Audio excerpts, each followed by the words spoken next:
மயிலோடு உறவாட முடியாமல் மனம் வாட ரயிலோடும் வழி மேலே படுத்தேனடி.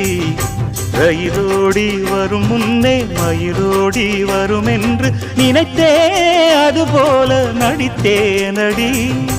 நடித்தாலும் துடித்தாலும் பிடிவாதம் பிடித்தாலும் வளைத்தாயே இளமானை வசமாகத்தான். பலகாலம் வலை போட்டு மனவீட்டில் துளை போட்டு நுழைந்தாய திருடன் போல் மெதுவாகத்தான். காதல் வரும்போது காவல் எதுக்கு? ஏது இனிமேலும் உடல் வழக்கு. காலை ஒரு சேவல் வந்து கூவரைக்கும். கட்டிக்கோ கட்டிக்கோ ஒட்டிக்கோ ஒட்டிக்கோ கிட்டவா கட்டழகா. சக்கரை கட்டி சந்தன பெட்டி